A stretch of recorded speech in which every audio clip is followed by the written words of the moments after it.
Namaste, and welcome once again to Oregon Corner. I am the Organite Catechist, and today I will be guiding you through the 10th of the planetary series meditations, the planet Nibiru. I am so honored to continue this journey working with these planetary energies. These energies are ancient and powerful and can benefit us in innumerable ways. However, because of the enormous power, we approach these energies with respect and gratitude. Many astrologers look at the planetary positions to make predictions about the psychological patterns of human behavior and emotion. Using the concept of planetary archetypes, one can conceivably read the positions of planets in the sky and give a personal map to the questioner about the energies they need to navigate. This is deterministic in some ways and contradicts the concept of free will in other ways. On the other hand, let's assume for a moment that the energies, thoughts, and emotions inside our minds are reflected back to us by what we see or choose to see externally. This will allow us to non-deterministically explore each archetype in our solar system in a very personal and powerful way. You are allowed to take what you want and leave the rest behind if it suits you. The only predictions I will make is that you will grow as a spirit, you will learn and teach others, you will love and be loved, and you will give and receive in the abundant flow that is this experience we call life.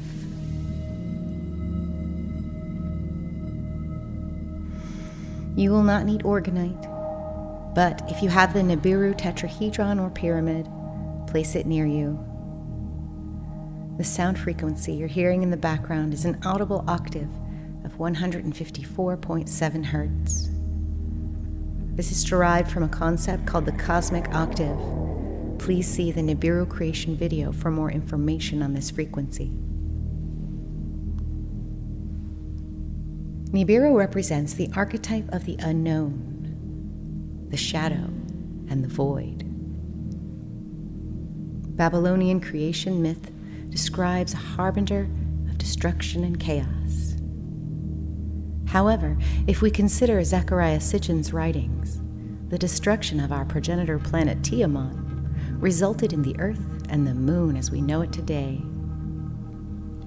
teaching us that the darkness or the unknown is not to be feared, for it is as much a part of the grand creation that we are all a part of. Do we not all have a part of our consciousness tucked deep away in a dark corner we prefer not to look at, let alone love and have compassion for? How much braver we could be in life if we weren't afraid to not only confront and recognize this unknown part of ourselves, but to love and show it Christ-like compassion. Do you think the world would be a better place? I do. I invite you to travel with me to Nibiru. There we will bravely enter the darkness and emerge initiates for higher spiritual awareness and magic. I believe Nibiru's energy will provide us a portal to safely and effectively subdue that which triggers us in the subconscious, and to ascend to a state of compassionate detachment. You may sit or recline in a position that feels comfortable. We will be using a lot of visualization, so be as comfortable as you can without any distractions. And if you haven't already, gently close your eyes. Begin by taking a big, deep, cleansing breath in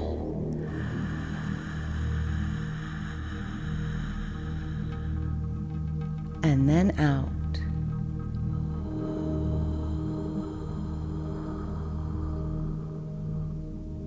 Do this 3 more times with me. Inhaling, letting the breath fill the entire body. Exhaling, shifting and getting really comfortable.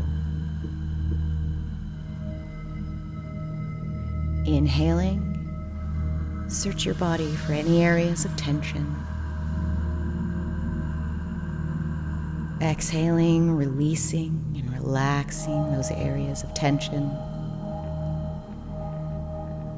One more inhale, giving gratitude to your ever-expanding consciousness. Exhaling, smiling, knowing we are explorers and seekers of higher knowledge. Now I want you to breathe slowly but naturally, letting your automatic reflex take over. And just let your body get really, really heavy. Feel the pressure on your body from the ground, wherever the two are touching, almost like gravity has just doubled.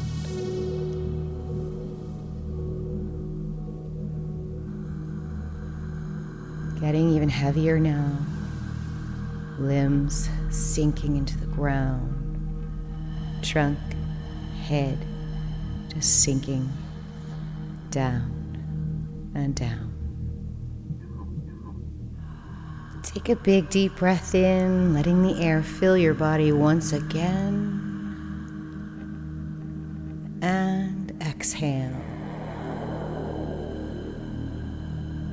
Stay in this heavy sensation for just a few breaths.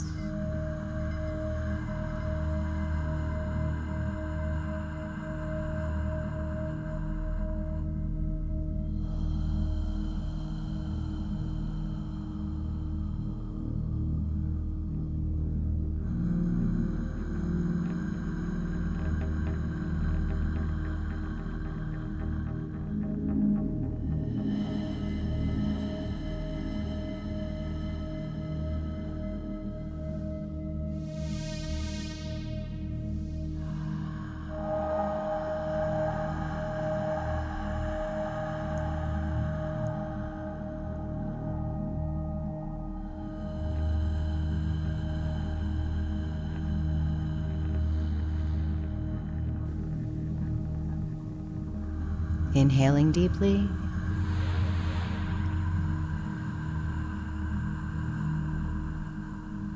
And exhaling. Now I want you to notice a lightning feeling, almost like the surface and your body are separating. Every time you inhale, you're lighter and lighter until you're almost weightless.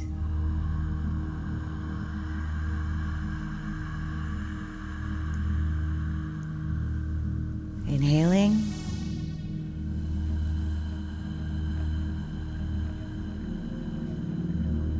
And exhaling.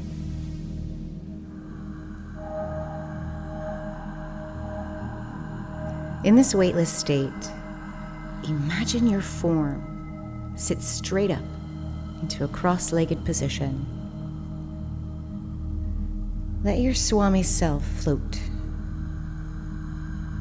And now create a right side up, three-sided pyramid made of pure laser light beams around you. Do you see it? Good. Now create a second upside down three-sided pyramid made of pure laser light. Put it around you so that the two pyramids intersect with enough space for you to float in the middle. This is your Merkaba, your craft of light through space and time. Radiation, pressure, temperature, and atmosphere have no effect on you in this vessel. And best of all, you control it with your thoughts. Now begin spinning the pyramids and make them spin faster, faster, until all you can see is a translucent sphere of light around you.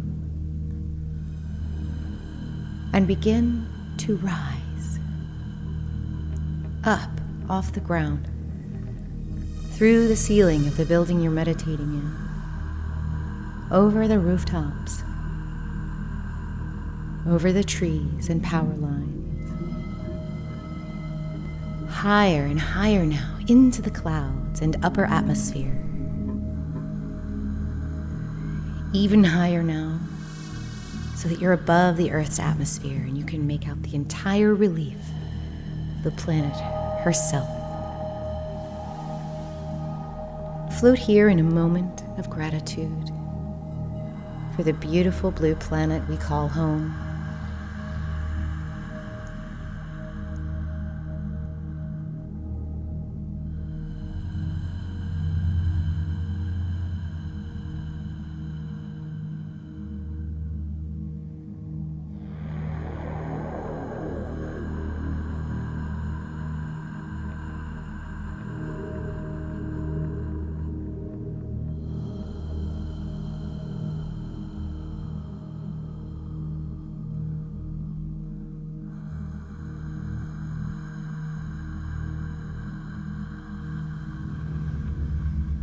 Nibiru has never been directly observed.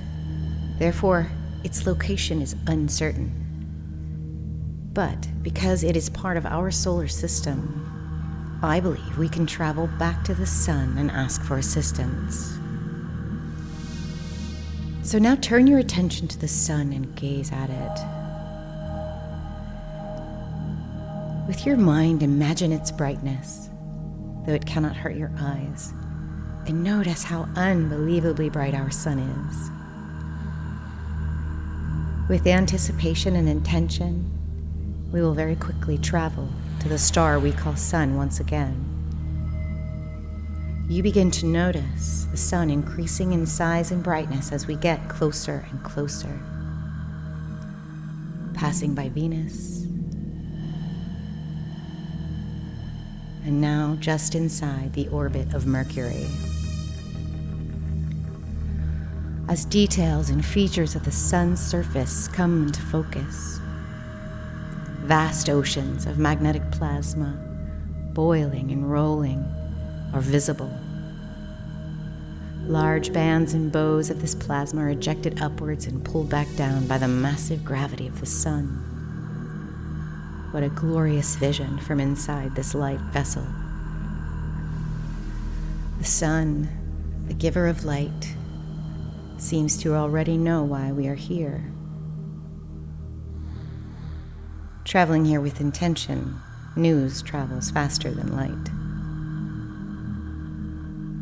You notice on the surface of the sun, in response to our intention, that a black spot opens up just below us.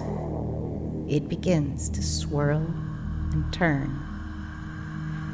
And somehow, we just know that this is the way to Nibiru. We enter into the portal, and in what seems like an instant, we are brought from the roiling inferno that is the surface of the sun to a still, cold, distant area of the solar system, billions of miles beyond the orbit of Pluto. Once oriented to your position, you realize what Nibiru is. A planet-sized black hole. No wonder we couldn't find Nibiru on our telescopes. Black holes are physically quite small, but their gravitational effects are so strong that light cannot escape. This would explain the early destruction and chaos during the formation of our solar system. Imagine such an object flying through the inner solar system. Shall we see what's on the other side of this black hole? Descending to and through the event horizon we enter the planet-sized black hole, Nibiru. Passing through the event horizon, darkness surrounds us. The only light is emanating from our own heart centers. There is no up, no down, no left or right, no signpost, but our own heart lights. Like a tiny grain of sand, you and your light are all there is in the center of this black hole. Nothingness. No job, no family, no demands, nowhere to be, no time constraints. What is so scary about this? What have we been worried about all this time? Were we worried we would disappear too, along with everything else that's gone? There is nothing evil or scary about this darkness. It's simply the absence of things. The absence of good things can be scary too, but all good things come from our own heart light. All those good things are still right here, inside of us, waiting to be created.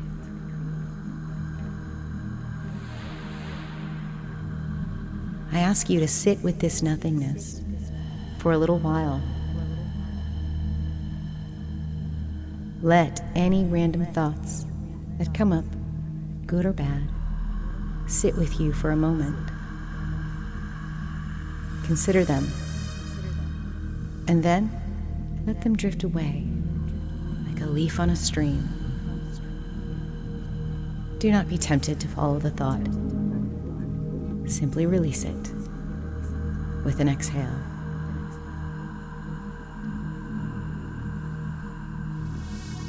You may begin to notice that it's easier and easier to let the thoughts surface and drift away.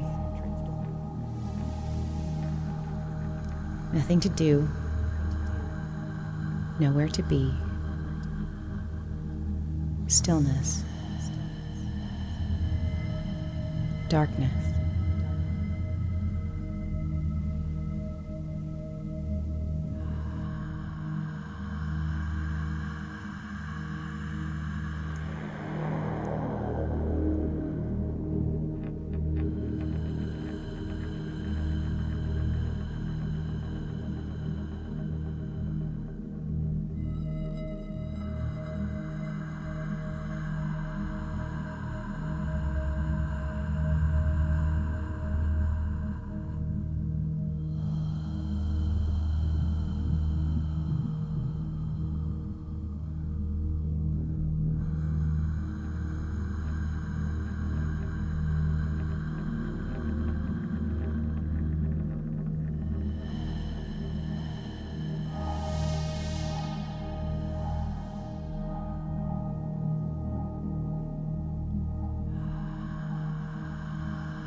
Coming back to the sound of my voice.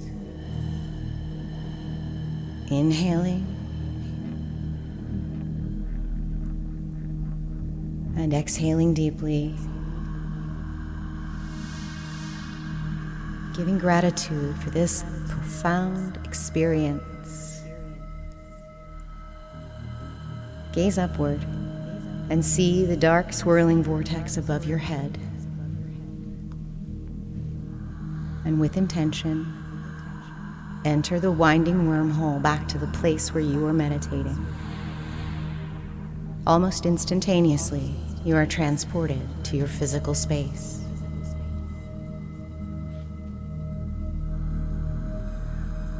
Reconnect with your physical body by wiggling your fingers and toes. Stretch and twist your neck and torso. Whatever came up for you will be unique for your circumstances and will be different each time you enter the void. You can also use the void to change your timeline and create positive outcomes in your physical life. Instead of just observing your thoughts, next time you do this meditation, control your thoughts and visualize what you wish for in your physical life. One last deep inhale.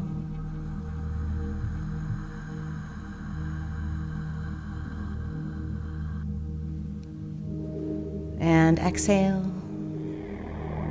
Smiling. Open your eyes. Thank you for taking this journey with me, and namaste.